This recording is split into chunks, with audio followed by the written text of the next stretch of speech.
열린교회 성도 여러분 안녕하세요. 6월 10일 매일 성경 묵상 함께 하겠습니다.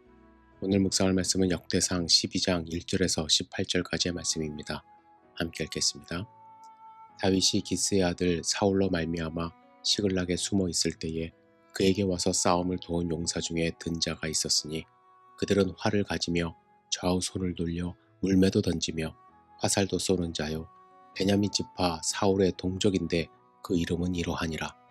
그 우두머리는 아히에셀이요 다음은 요아스이니 기브아 사람 스마아의 두 아들이요 또 아스마웻의 아들 여시엘과 벨렛과 또 브라가와 아나도 사람 예후와 기브온 사람 곧 30명 중의 용사요 30명의 우두머리가 된 이스마야이며 또 예레미야와 야하시엘과 요하난과 그레라 사람 요사밧과 엘루세와 여리목과 부아리아와 스마리아와 하룹 사람 스바디아와 고라 사람들 엘가나와 이시야와 아셀엘과 요에셀과 야소부함이며 그돌 사람 여호함의 아들 요엘라와 스바데더라. 갓 사람 중에서 광야에 있는 요새에 이르러 다윗에게 돌아온 자가 있었으니 다 용사요 싸움에 익숙하여 방패와 칼을 능히 쓰는 자라. 그의 얼굴은 사자 같고 빠르기는 산의 사슴 같으니 그 우두머리는 에셀이요 둘째는 오바댜요 셋째는 엘리압이요 넷째는 미스만나요 다섯째는 예레미야요 여섯째는 압데요 일곱째는 엘리엘이요 여덟째는 요하난이요 아홉째는 엘사밧이요 열째는 예레미야요 열한째는 막반네라.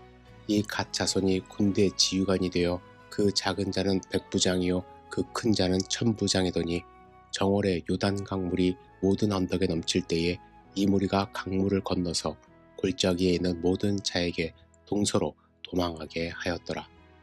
베냐민과 유다 자손 중에서 요새에 이르러 다윗에게 나오매 다윗이 나가서 맞아 그들에게 말하여 이르되 만일 너희가 평화로이 내게 와서 나를 돕고자 하면 내 마음이 너희 마음과 하나가 되려니와 만일 너희가 나를 속여 내 대적에게 넘기고자 하면 내 손에 불의함이 없으니 우리 조상들의 하나님이 감찰하시고 책망하시기를 원하노라 하매 그때의 성령이 30명의 우두머리 아마셀을 감싸시니 이르되 다윗이여 우리가 당신에게 속하겠고 이새의 아들이여 우리가 당신과 함께 있으리니 원하건대 평안하소서.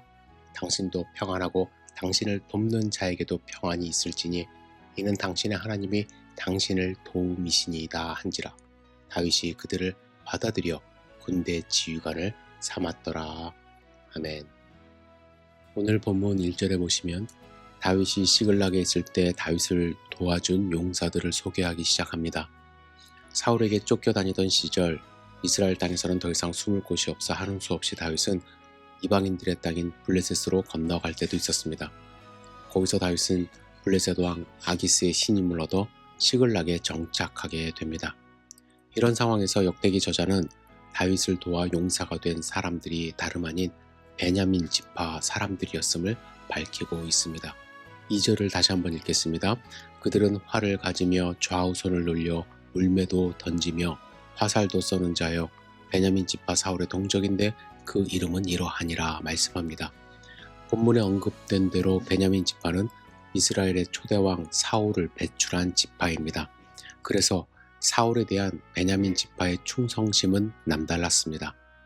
유다 지파 사람들이 같은 지파인 다윗에 대해 특별한 애정과 충성심을 가지고 있었듯이 베냐민 지파 역시 마찬가지였습니다.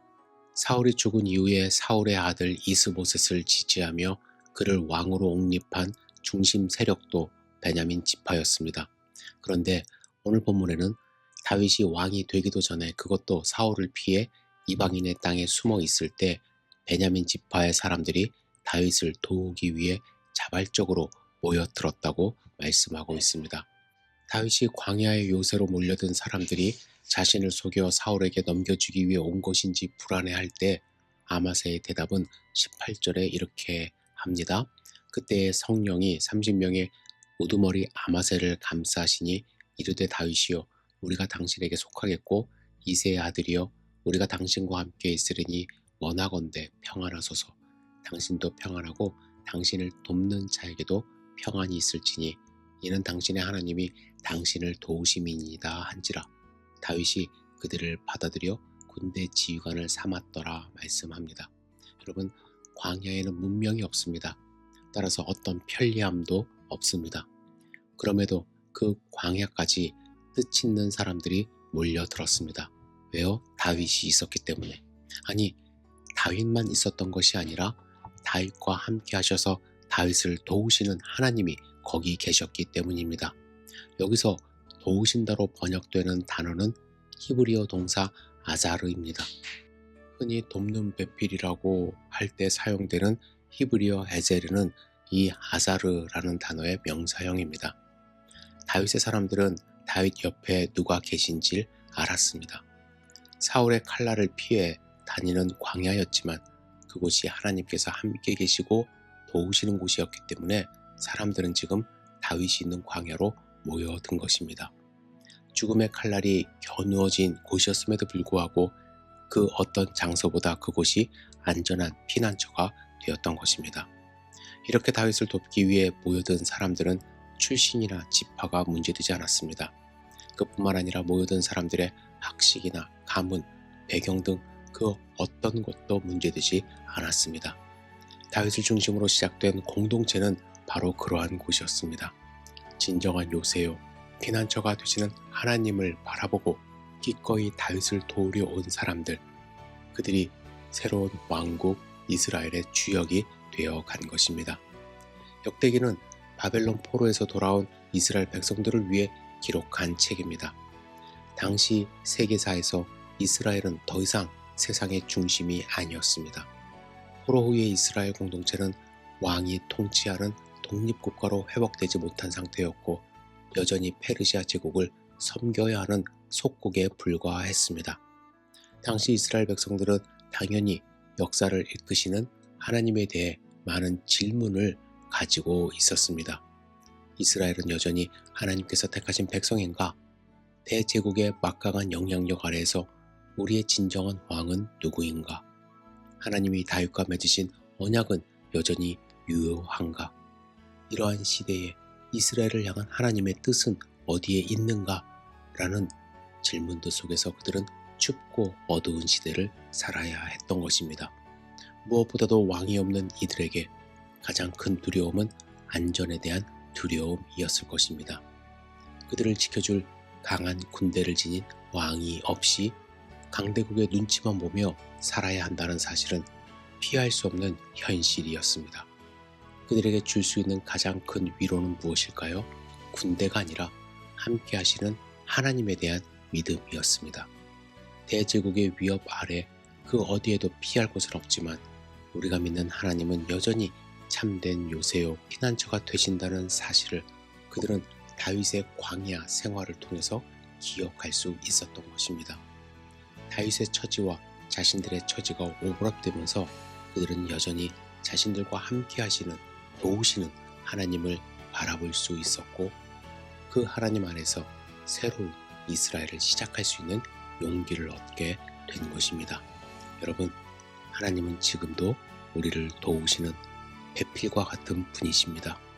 늘 우리와 함께하고 계시기 때문에 우리는 세상적인 조건을 보지 않고 오직 하나님을 보며 함께 신앙을 이루어갈 수 있고 우리의 믿음을 나눌 수가 있는 것입니다.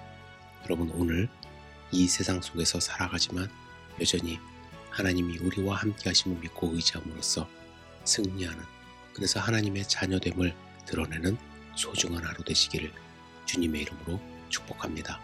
기도하겠습니다. 전능하신 주님, 오늘 하루의 삶을 온전히 주님께 의지하며 드리기를 원합니다. 연약한 모습으로 살아갈 수밖에 없지만 그럼에도 불구하고 우리와 함께 하시는 하나님을 찬양하며 하나님의 힘과 능력으로 승리하는 하루가 될 수 있도록 주여 인도하여 주시옵소서. 오늘 하루의 삶을 온전히 주님께 의지하며 드립니다. 예수님의 이름으로 기도드렸사옵나이다. 아멘.